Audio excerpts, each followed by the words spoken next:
Olá, turma, nossa quinta aula. Então, estamos aí agradecidos ao Senhor pela oportunidade que temos, mais uma semana, de trabalhar um pouco esta temática, mente cristã. Eu espero que você esteja sendo grandemente abençoado. O meu propósito é que você seja enriquecido com algumas ideias, alguns insights e algumas ênfases que são necessárias para uma vida cristã saudável. Então, na última aula nós aprofundamos o que significa amar a Deus com todo o entendimento. E hoje eu quero trabalhar um aspecto que entendo ser de extrema relevância, que diz respeito à nossa perspectiva sobre Jesus, a imagem que temos em mente de Jesus. Então, basicamente, a aula vai se voltar para esta ideia: sermos moldados à semelhança de Jesus, mas nós precisamos entender um pouco mais e melhor o que nós queremos dizer com a semelhança de Jesus. Então, se alguém pedisse para você rapidamente dar algumas características de Jesus, será que você lembraria de dizer, por exemplo, Jesus era um pensador, ou Jesus era muito inteligente? Será que este seria um dos tópicos, um dos aspectos que você chamaria a atenção? O fato é que a maioria de nós acaba não pensando muito ou até mesmo comentando em conversas sobre a inteligência de Jesus. E eu suspeito que isso seja sintomático do nosso contexto, da nossa época. Nós devemos nos perguntar o porquê existe este lapso na imagem que nós temos de Cristo. A imagem da sua excelência cognitiva, do seu pensamento lógico. Por que praticamente isso não é mencionado ou isso não é dito?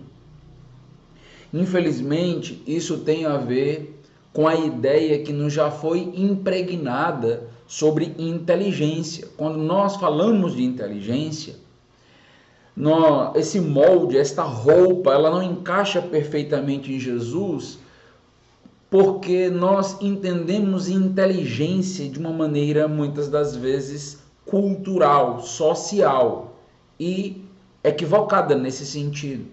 Para nós, pessoas inteligentes são pessoas, por exemplo, que frequentam universidades, a começar pelos professores, né?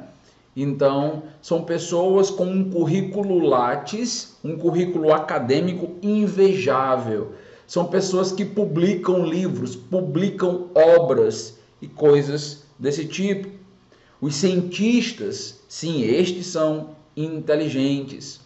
Aqueles que possuem muitos graus de graduação, pós-graduação, mestrado, doutorado, pós-doutorado. Estes de fato são os inteligentes dentro do nosso molde, da nossa perspectiva.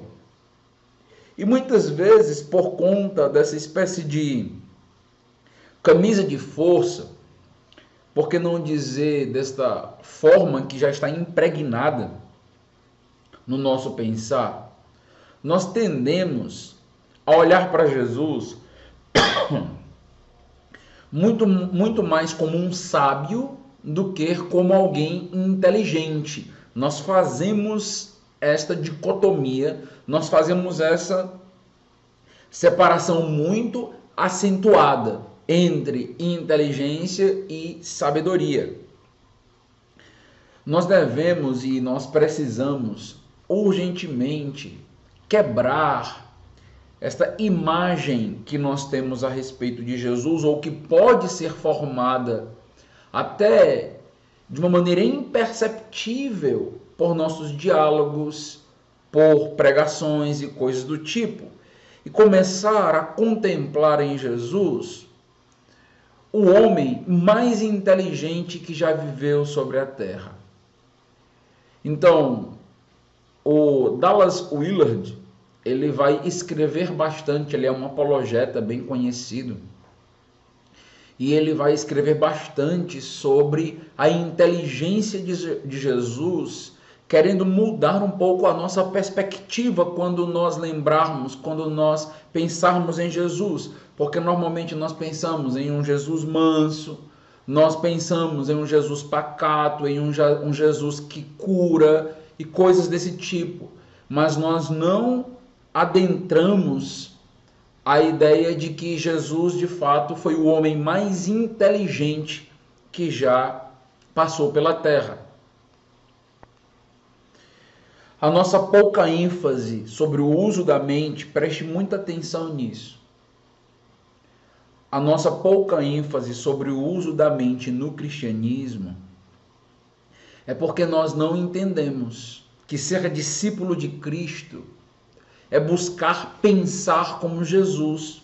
Como nós nunca pensamos em um Jesus com uma mente brilhante, fantástica, invejável, como nós nunca paramos para admirar a cognição de Jesus, por assim dizer, então nós não entendemos que ser discípulo de Jesus é, então, também nos voltar para ter uma mente pensante dentro do cristianismo. Parece muito mais que dizer que é como Jesus está atrelado basicamente a uma vida ativista, pragmática, moral. Seria aquela ideia, né, de andar como Jesus, seguir os passos de Jesus, fazer as boas obras de Jesus. Nada disso está errado, mas sem que eu pense como Jesus, sem que eu busque pensar como Jesus, ou se nunca isso for mencionado, então haverá uma área da nossa vida que de fato está opaca. Se você lembra, por exemplo, da aula de número 4 que nós trabalhamos, então nós somos chamados, Jesus nos chama para amar a Ele com toda a nossa inteireza, com todo o nosso ser, incluindo o nosso pensamento. E uma das maneiras de fazer isso é começarmos a admirar o Jesus também pensante. Logicamente que aqui a ideia não é desfocar a divindade de Jesus. Esse é o aspecto principal. Sem a divindade de Jesus, ele poderia ser o maior pensador de todas as épocas e de todas as eras. Não haveria salvação. De fato, este é o aspecto primordial. Então temos que ter cuidado com essa armadilha. E talvez por isso muitos fugiram de falar de Jesus ou de enfatizar e trazer destaque sobre a mente e a cognição de Jesus. Mas este é um aspecto muito importante, porque a Bíblia quer que a gente perceba isso, e eu quero então adentrar nessa discussão. Quando foi que você foi incentivado a pensar um pouco mais sobre a mente brilhante de Jesus, sobre a inteligência de Jesus? Todos nós acabamos formando uma ideia de Cristo que acaba sendo limitada e incompleta, e temos que ter muito cuidado com essa formação que nós temos da pessoa de Jesus, da imagem de Jesus.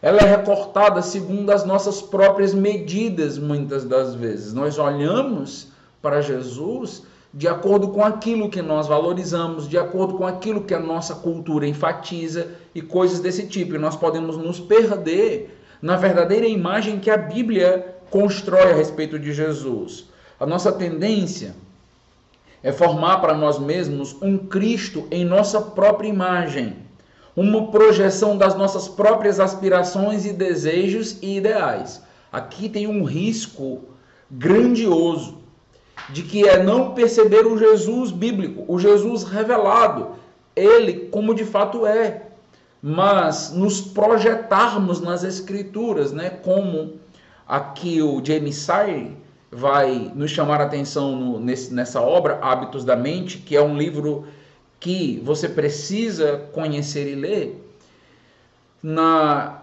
armadilha de projetarmos, às vezes sem nem entender e pensar, um Jesus que não é bíblico, um Jesus que de fato não é aquele que foi revelado. Você nota que muitas das vezes nós não temos a imagem completa de Jesus. Por exemplo, como é difícil lidar com Jesus que entra com chicote no templo, derrubando mesas e expulsando cambistas. Parece que essa imagem não encaixa, né? Parece que, olha, eu tenho uma imagem de Jesus e essa outra imagem aqui, ela parece não fazer tanto sentido, ela parece não combinar tanto. E nós temos que ter muito cuidado com as nossas caixinhas, com os nossos moldes a respeito de Deus, a respeito de Jesus. E um dos aspectos que normalmente fica de fora são justamente essas cenas que parecem não fazer muito sentido para nós, parecem quebrar um pouco daquela imagem que eu gosto de ter de Jesus, e também os aspectos que me deixam dentro de um determinado conforto, dentro da minha denominação ou da minha forma de pensar, agir, da maneira da minha fé proceder. Então eu tento sempre ter esses moldes, né?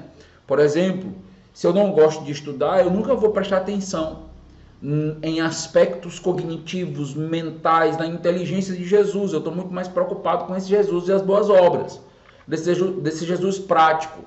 Então eu tenho que ter cuidado aqui para que eu possa montar a imagem correta que foi revelada nas Escrituras. Todos nós precisamos dessas correções. É o que eu estou aqui tentando chamar a sua atenção. Descobrimos nele, em Jesus, o que nós queremos descobrir. Muitas vezes é isso.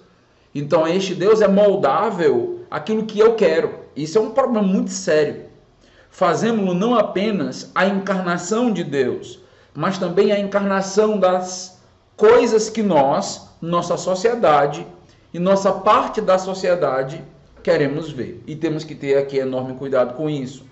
Jesus foi o homem mais inteligente que já viveu. Aqui a ênfase do Dallas Willard sobre Jesus.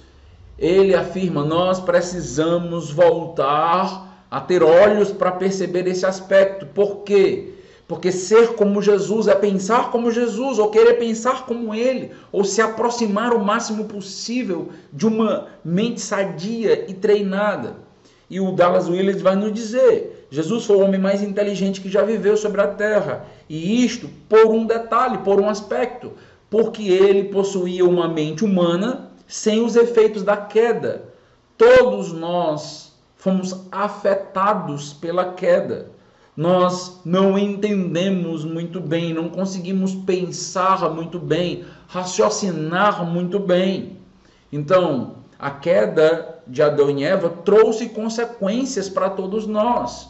Mas Jesus, sem essa natureza pecaminosa, ele tinha uma condição de refletir, de raciocinar e de pensar, não apenas no aspecto quantitativo, de velocidade, de pensar mais, mas num aspecto qualitativo completamente diferente do nosso. Isso por quê? Porque eu já mencionei para vocês que existe uma barreira moral no nosso pensamento. Então, alguém que tem uma vida que desagrada a Deus, que vai de encontro às Escrituras, ao padrão que Deus requer de nós, não consegue pensar de fato de uma maneira plena, de uma maneira completamente inteligente, por assim dizer. Então lembra que eu já mencionei isso, e eu mostrei vários textos. Um deles foi: o coração obscurece a mente. O meu senso religioso, os meus ídolos, os meus amores, tudo isso bloqueia a minha maneira de pensar. Inclusive faz com que eu molde Jesus de acordo com os meus amores, de acordo com os meus valores, e eu não perceba ele como ele de fato se revela. Mas Jesus não tinha nenhuma barreira moral, ele não tinha nenhum pecado, ele não foi afetado pela queda. Nesse sentido aqui, Jesus, ele de fato sempre estava buscando a verdade e a favor da verdade. Não tinha nenhuma desonestidade acadêmica ou coisas do tipo, ou segundas intenções em Jesus. Pelo contrário, ele lidava com a verdade de maneira que nenhum de nós teria como lidar. Nesse sentido, ele é um referencial de inteligência, de pensamento, de formulação de argumentos que nenhum de nós por mais treinado que seja, por mais acadêmico que possa um dia chegar a ser, sequer se aproximará da mente de Jesus. A nossa meta é olhar para ele, é perceber como ele de fato tinha esses olhos abertos para ler o mundo, para perceber as intenções por trás de discursos e de como ele entendia tão bem a palavra de Deus, entendia tão bem a revelação, conseguia então aquilo que nós com tanta dificuldade às vezes conseguimos apenas arranhar. Nesse sentido, ao falar acerca de Jesus, ao analisar os seus discursos, nós devemos entender a nossa limitação cognitiva. Então, é humilhante estudar sobre a mente de Jesus. É humilhante lidar com os argumentos de Jesus. Por quê? Porque são tão perfeitos, são tão bem estruturados, tão bem moldados, que de fato nós olhamos e dizemos como eu estou aquém, como eu estou longe, como eu estou distante.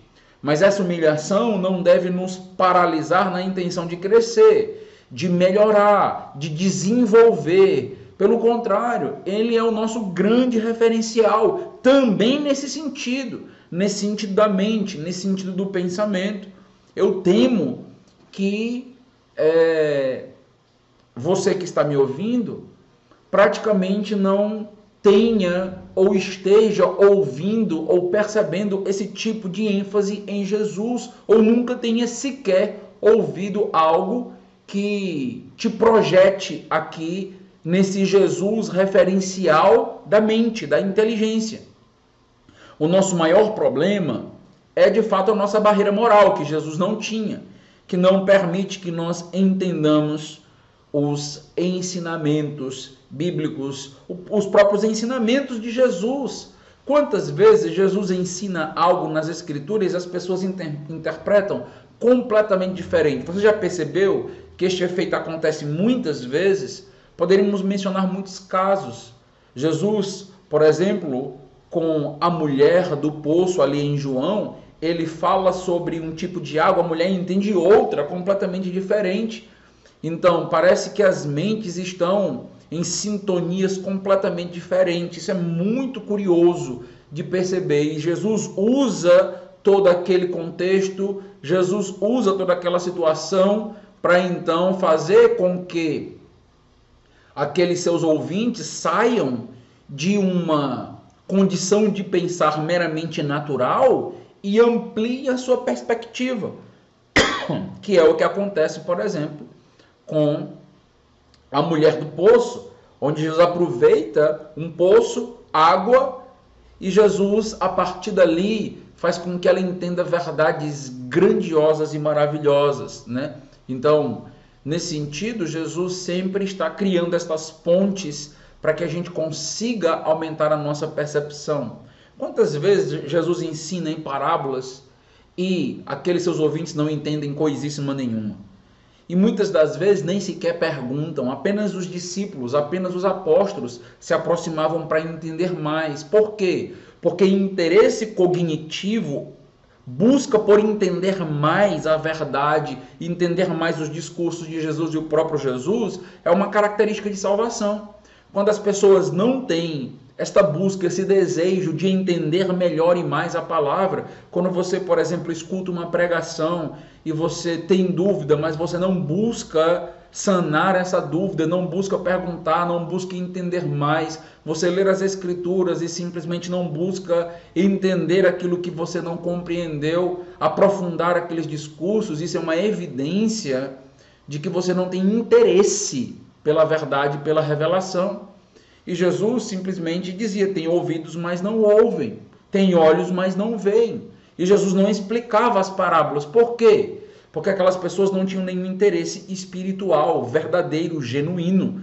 Então, uma das características de um crente é que ele tem interesse genuíno de entender, de compreender, de desenvolver. Por mais que nós não entendamos os discursos completamente, mas nós precisamos desse desenvolvimento. Então é uma característica de um crente querer e ter sede por aprendizado. Se você lembra, por exemplo, daquela história que é descrita em Atos, capítulo 8, de Filipe e o eunuco. O eunuco, então, voltando para casa, né, para ali a África, né, a Etiópia, após aquele momento que ele esteve em Jerusalém, ele estava lendo o livro de Isaías. Filipe, então, corre atrás da carruagem e faz uma pergunta. Qual é a pergunta? Entendes o que lês? Está entendendo? E a resposta dele é: como eu poderia entender se ninguém me explicar? E ele queria entender, ele queria saber, ele estava buscando, ele estava lendo, mas ele não estava conseguindo ainda ter uma compreensão plena disso. Então o que você nota, o que você percebe, que de fato há o interesse devido em aquele que sabe um pouco mais de ensinar, como é o caso de Jesus, e aquele que é seu discípulo, de aprender, de querer crescer. Então, o que nós encontramos na igreja atual, onde as pessoas não têm interesse cognitivo de aumentar o seu entendimento, o seu pensamento, de não crescer, não desenvolver, é um problema muito sério, porque é uma evidência de descrença. É uma evidência de que essas pessoas, de fato, não foram transformadas. Porque você pode ler as Escrituras a partir do que eu estou te mostrando aqui, e você vai ver Jesus como um homem completamente inteligente, com insights brilhantes, e nos chamando e nos convocando a usar mais e mais a nossa mente. Então, esse contexto religioso que nós vivemos é evangélico, onde é ensinado que a gente deve eliminar a mente. Isso é um absurdo, é um contrassenso em relação às Escrituras e à própria imagem de Jesus. Então, a própria ideia de Jesus, que muitas igrejas têm, está equivocada, está errada. Não conseguem perceber o Jesus das Escrituras em sua plenitude. Talvez, entendendo um pouco como Jesus mostrou a sua inteligência em algumas passagens nos evangelhos, então isso nos ajuda a querer ser um discípulo que também desenvolve a mente. E é este o meu propósito aqui, te incentivar a pensar como Jesus. O que Jesus fazia quando pensava? Então, como a gente pode entender o brilhantismo de Jesus?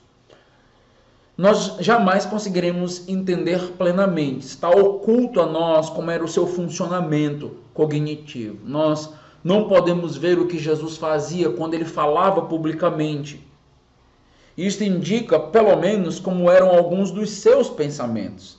Então, nós podemos, melhor dizer, ver o que Jesus fazia quando ele falava publicamente. Então, era o discurso, através da análise dos discursos de Jesus que nós podemos entender um pouco mais o seu pensamento, a complexidade, então, ali da sua inteligência. Então, Jesus argumentou de diversas maneiras nas Escrituras. Nós poderíamos mencionar pelo menos 5. Eu não vou explorar todas. Então, mas você pode e deve buscar perceber isso nas Escrituras. Através de argumentos a fortiori, vou explicar isso aqui. Através de argumentos com evidências, vou mostrar também. Raciocinando no diálogo e no conflito direto com outros, também vou dar um exemplo disso. Fazendo exegese das Escrituras, eu vou ligar o 3 e o 4 mostrando um exemplo.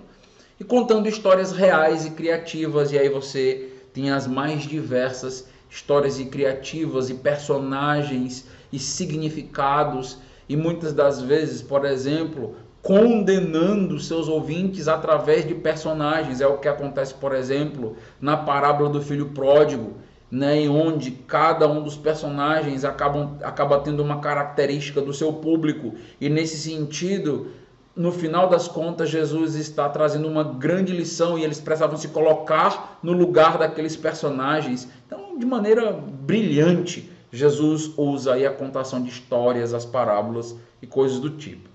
Então, o argumento a fortiori. Então, Jesus, com frequência, ele vai usar analogia. Então, o que seria um argumento a fortiori? Então, talvez a melhor maneira seja exemplificando para você. Então, seria mais ou menos assim.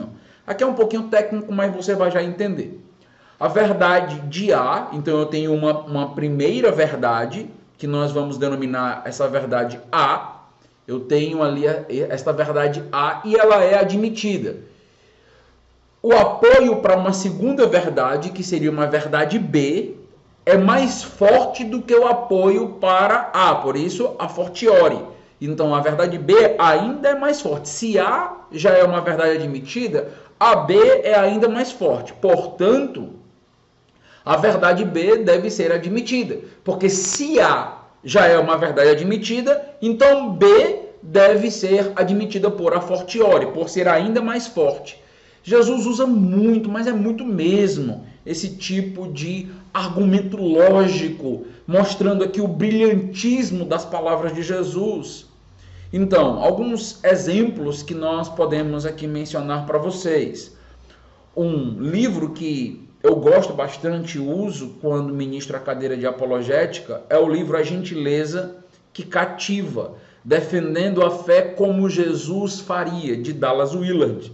E nesse livro ele tem alguns exemplos da mente de Jesus. Então fica aqui mais uma indicação para você. Mateus 6, versículos 28 a 30.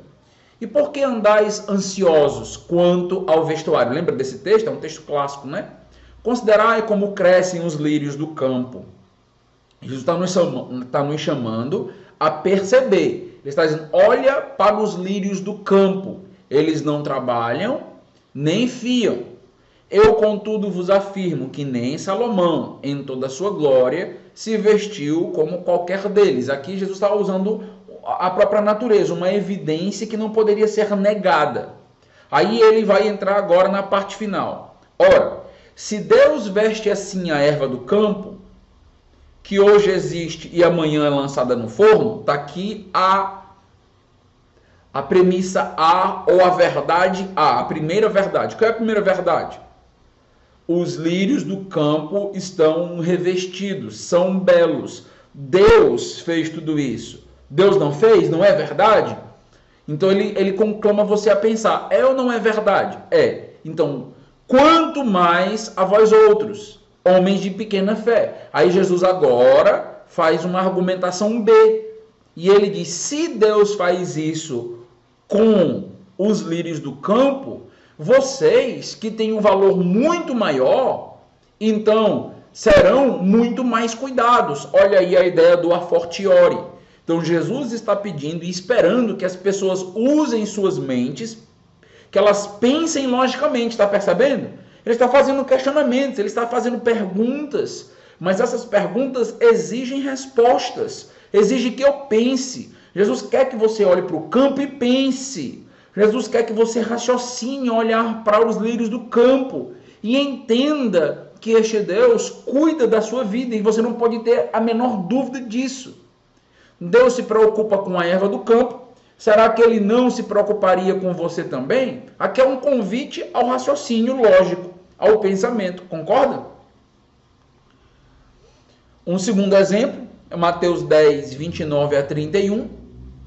Não se vendem 2 pardais por um asse, e nenhum deles cairá em terra, sem o consentimento de vosso Pai. Aqui é a premissa A. Nenhum deles, nenhum pardal, cairá em terra sem o consentimento do vosso Pai.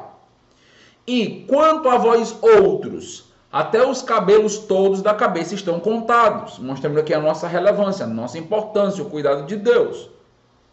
Não temais, pois, bem mais valeis vós do que muitos pardais. Olha o argumento da fortiori. O B, então, aqui nos chama, mais uma vez, a ter uma fé robusta, forte, por conta da verdade. Então, eu devo pensar, eu devo raciocinar, eu devo ver um pássaro, eu devo ver um pardal, e Deus está nos dizendo, olhe para esse pardal, perceba que nenhum deles cairá sem o consentimento de Deus. Isso não é verdade? É.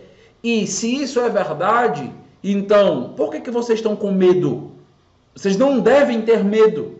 Então, nota, o que lança fora o medo, dentro desse contexto aqui, é o pensamento lógico, é o raciocínio, é você pensando teologia. É Jesus fazendo um convite para que as pessoas raciocinem, pensem, Está percebendo? Não dá para anular esse aspecto da inteligência, do pensamento lógico das Escrituras, porque esse é um convite do próprio Jesus para que desenvolvamos o nosso pensamento.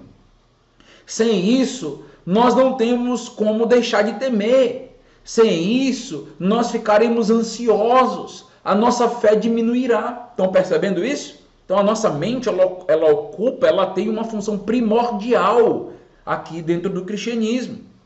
Deus se preocupa com 2 pardais. Vocês não acham que valem tanto quanto 2 pássaros? O tempo todo Jesus convida as pessoas a ter uma mente pensante. Então você nota e percebe isso em toda a Bíblia. E o que eu quero te incentivar, leia a Bíblia percebendo se isso não acontece o tempo inteiro, notando se o tempo inteiro não há esse convite. Talvez você nunca tenha notado, e eu estou abrindo os teus olhos agora para isso. Mas note se o tempo inteiro Jesus não está dizendo: pense, reflita, raciocine, faça comparações, faça analogias, olhe o meu argumento a fortiori, olhe se isso aqui que é menor e é verdadeiro, não vai ser muito mais verdadeiro nisto aqui que é maior na tua própria vida e coisas do tipo. Uma outra forma da gente perceber a inteligência de Jesus é notar que ele faz uso de evidências em seus argumentos. Então, o uso de evidências ocorre por toda a Bíblia.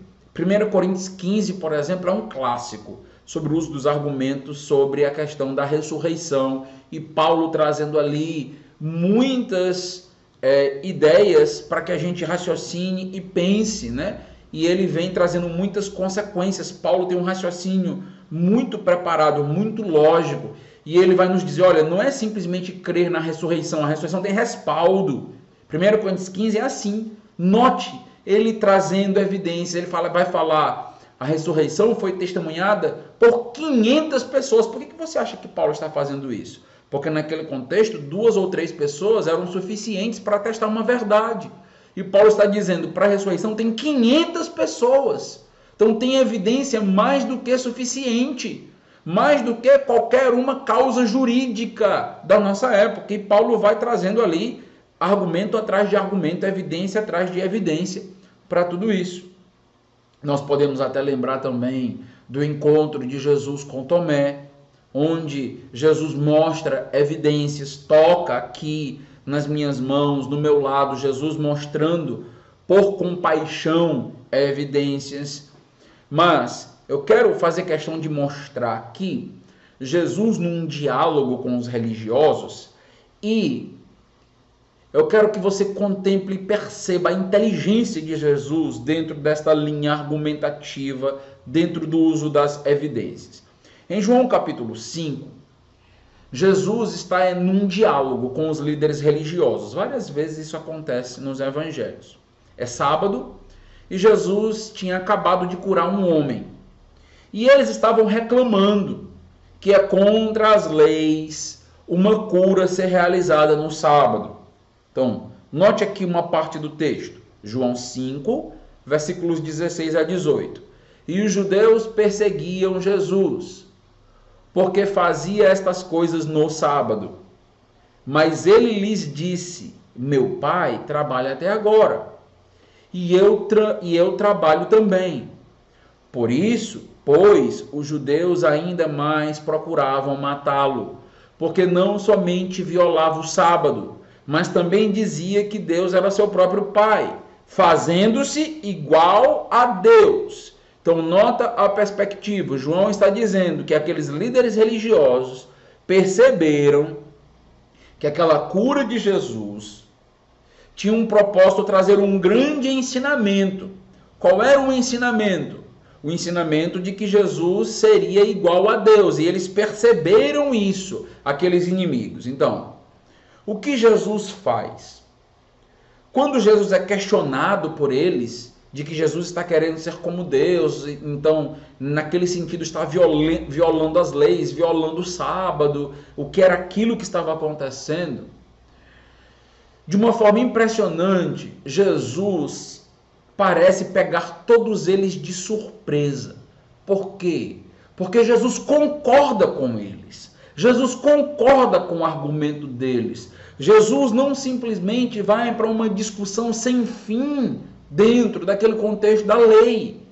Não, Jesus simplesmente concorda com a conclusão que eles tiveram. Qual foi a conclusão?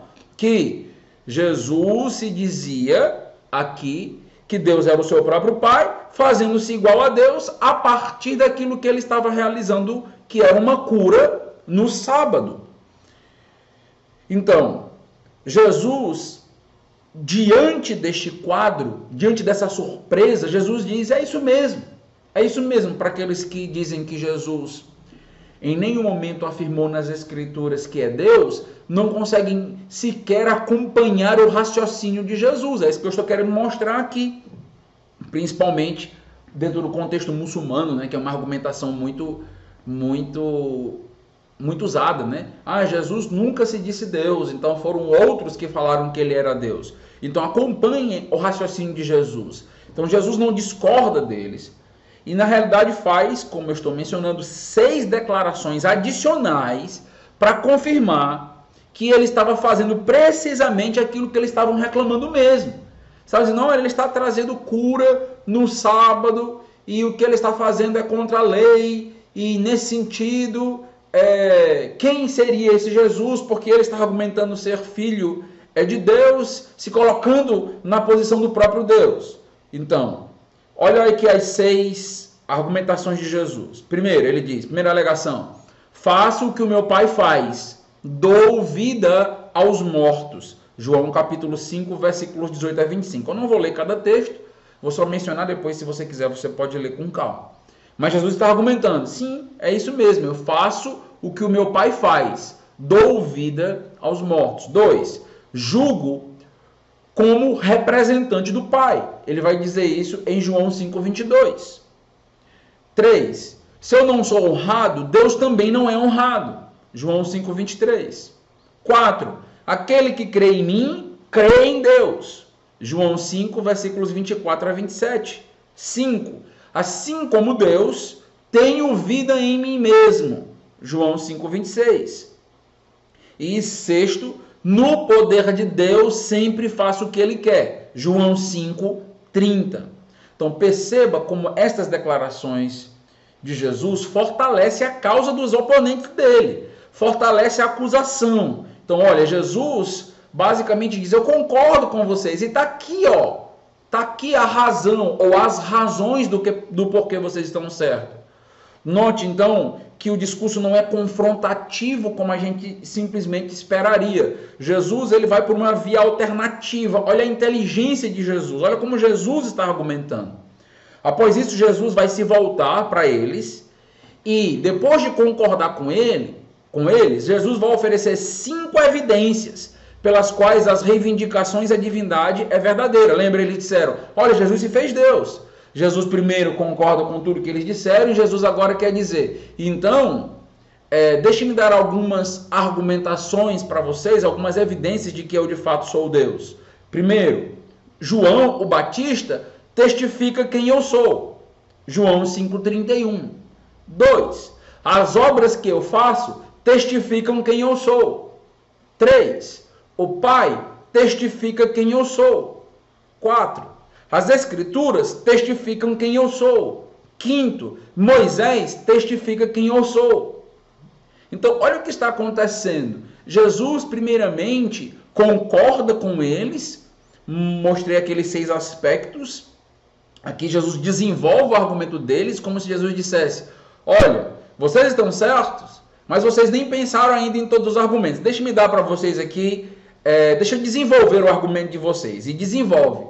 Aí diz, pronto, agora eu estou concordando com vocês de que de fato eu me fiz Deus. Agora, percebam que isso está acontecendo, por quê? Por conta de 5 aspectos. E aí ele menciona e ele prova então para eles que ele de fato é Deus.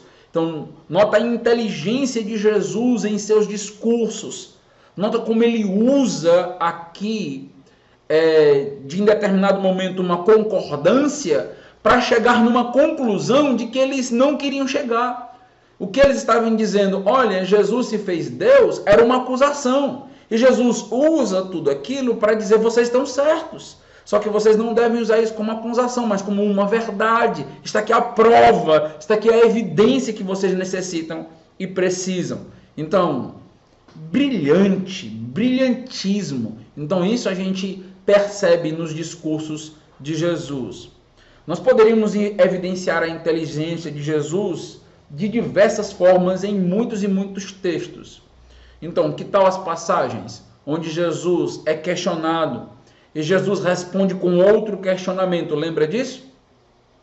Muitas e muitas passagens, as pessoas fazem uma pergunta e Jesus responde com outra pergunta. E aqueles que estão perguntando ficam completamente desconcertados na frente de Jesus. Por quê? Inteligência, cognição, pensamento. Então, olha o nível, logicamente que esse nível de pensamento de Jesus nós nunca atingiremos por conta da barreira moral que nós temos. Mas Jesus é o nosso grande referencial. O grande referencial de inteligência não é o teu professor na universidade.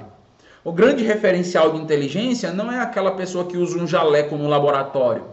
Não que eles não possam, de alguma maneira, exercer certa influência para despertar em mim um desejo por estudar mais, por me capacitar mais.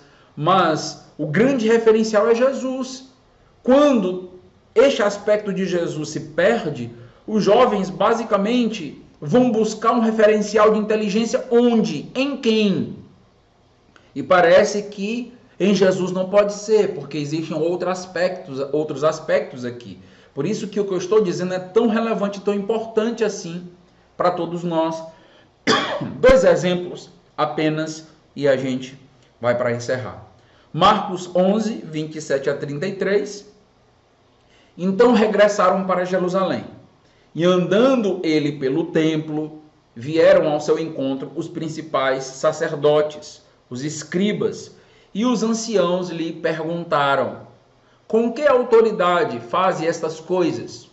Ou, quem te deu tal autoridade para as fazeres? Agora preste atenção na resposta de Jesus. Eu vos farei uma pergunta. Respondei-me, e eu vos direi com que autoridade faço estas coisas. Vocês estão me fazendo uma pergunta, mas eu só vou responder esta pergunta se vocês me responderem outra. Nota, nem sempre Jesus respondia as perguntas, porque Jesus entendia as ciladas, as intenções. Olha a inteligência de Jesus para não se colocar em situações delicadas, porque de fato o que eles queriam era pegar Jesus em muitos dos seus discursos. Então Jesus faz uma pergunta: o batismo de João era do céu ou dos homens? Respondei. Pronto, esta é a pergunta de Jesus. Eles estavam questionando Jesus: que autoridade você tem para fazer estas coisas? Jesus diz: pois eu tenho uma pergunta para fazer. Nesta pergunta que Jesus faz, ele já está mostrando a autoridade dele. Consegue perceber aqui a ironia do texto? Eles estão dizendo: ó, com que autoridade você faz isso? Jesus está dizendo: vou fazer só uma pergunta. E esta pergunta, ela é tão curiosa de um jeito, colocou eles numa situação, como a gente gosta de dizer, né, com calças curtas ou coisas assim, uma situação tão desconcertante que eles não tinham mais como continuar o diálogo com Jesus. Ele fez uma pergunta sobre João Batista: respondei. E eles discorriam entre si, eles começam a pensar. Eu gosto desse texto porque Jesus faz até os inimigos pensarem. Jesus, com suas perguntas e seus diálogos, ele obriga até as pessoas que querem nos pegar a, então, pensar nas implicações de suas respostas. É fabuloso. Se dissermos do céu, ele nos dirá, olha eles pensando, né? Então, por que não acreditastes nele? Se, porém, dissermos dos homens, é de temer o povo, porque todos consideravam a João como profeta. Então responderam a Jesus: não sabemos. E Jesus, por sua vez, lhes disse: nem eu tampouco vos digo com que autoridade faço essas coisas. O que está acontecendo aqui? Uma barreira moral, entende? Eles não estão lidando com a verdade, eles respondem não sabemos. Por quê? Por causa do coração deles. O coração deles não permitia que eles admitissem a verdade. E Jesus está deixando isso explícito, está mostrando isso de uma maneira óbvia, clara para eles. Por mais que eles não queiram admitir. E eles tentam sair pela tangente, não sabemos. E eles tentam simplesmente sair. E nota que eles nem perguntam mais nada para Jesus, né? Porque a situação ficou bem complicada para eles. Então, será que estamos dando ênfase à inteligência de Jesus, ao brilhantismo de Jesus, a esta mente fantástica que é perceptível através das Escrituras? Em outra passagem, em Marcos 12, versículos 13 a 34, então nós temos algumas perguntas sobre o Antigo Testamento e as implicações. Nós temos algumas perguntas exegéticas sobre o casamento após a ressurreição. Lembra lá que aqui a polêmica é sobre aquela questão dos saduceus. E eles vão perguntar a respeito de um homem que casa com mulheres, com várias mulheres, de quem ela será esposa nos céus e coisas desse tipo. Né? Eles tentam então fazer toda uma construção aqui em relação à ressurreição para mostrar que não fazia o menor sentido falar a respeito de ressurreição. Lembra que os saduceus não acreditavam na ressurreição. Em determinado momento, Jesus vai dizer, olha, vocês não entenderam nada, porque no céu nem se casa, nem se dá em casamento. Jesus desconcerta e quebra eles diante dessa argumentação. Mas o que eu quero chamar a atenção de vocês aqui é, dentro de Marcos, para uma pergunta exegética que é feita para Jesus. O que é feita por Jesus. Jesus é feito um questionamento exegético e lógico para Jesus. E Jesus agora vai fazer também uma pergunta, né? É interessante que muitas das vezes nós gostamos de perguntar e queremos que todos tenham as respostas. Quando as pessoas não têm respostas, nós as consideramos menores dentro da nossa classificação. Mas saiba que também do outro lado podem ter perguntas complexas que vêm para nós. Isto mostra também o brilhantismo do outro lado. Fazer perguntas não é algo simples e fácil. Fazer perguntas exige muita inteligência. Fazer perguntas boas, né? E Jesus faz aqui uma pergunta exegética. Então vamos lá, vocês estão me fazendo uma pergunta exegética, deixa eu fazer outra. Então Jesus ensinando no templo, Marcos 12, perguntou: como dizem os escribas que o Cristo é filho de Davi? O próprio Davi falou pelo Espírito Santo. Disse o Senhor ao meu Senhor: assenta-te à minha direita, até que eu ponha os teus inimigos debaixo dos estrados dos teus pés. O mesmo Davi chama-lhe Senhor. Como, pois, é ele seu filho? E a grande multidão o ouvia com prazer. Por quê? A grande multidão o ouvia com prazer. Brilhantismo. Então, olha o que Jesus está fazendo. Jesus está dizendo, ok, vocês que são líderes religiosos, conhecedores do Antigo Testamento, filhos de Davi, né? Então, vocês que têm, né, toda esta ligação com Davi, então me respondam uma questão simples sobre Davi. Me expliquem um texto bíblico. É o que Jesus está pedindo. Ele está dizendo, me explica o Salmo 110. Eu quero que vocês me expliquem a Bíblia. Está aqui um versículo. Me expliquem a Bíblia. A pergunta é, como vocês explicam o Messias ser filho e Senhor de Davi ao mesmo tempo com base no Salmo 110? Me expliquem isso. Olha que percepção. Olha que sensibilidade exegética. Jesus percebe um aspecto. Jesus não está dizendo que a Bíblia está se contradizendo. Jesus está levantando uma questão que eles nem queriam tratar ou não haviam pensado ainda em tratar. E Jesus basicamente diz, me respondam este aspecto.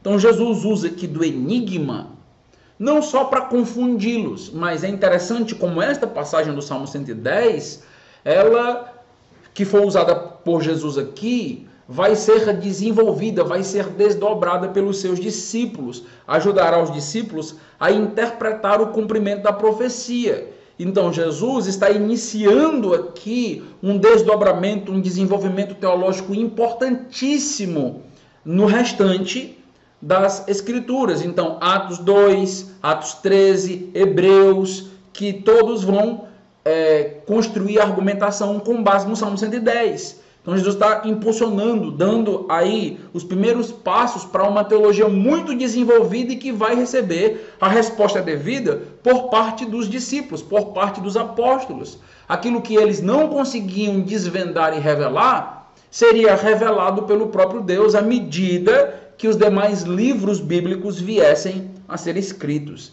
Impressionante, impressionante. Com isto, eu quero concluir dizendo o seguinte: a nossa pouca ênfase sobre o uso da mente no cristianismo é porque não entendemos que ser discípulo de Cristo é buscar pensar como Jesus. Eu não disse andar, seguir os passos, imitar. Eu disse pensar como Jesus. Quando você foi incentivado a isto? Quando abriram os teus olhos para pensar em Jesus como o nosso maior referencial de inteligência e cognição? É importante que nós cristãos desenvolvamos a nossa mente, lutemos, nos esforcemos para que sejamos mais e mais parecidos com o Senhor. Espero ter te ajudado, trazido algumas reflexões, e orem por mim, que Deus possa estar me ajudando, me abençoando a sempre ter a motivação correta, devida, a usar a minha mente para abençoar o reino, para abençoar o seu povo. Então, forte abraço, Deus abençoe.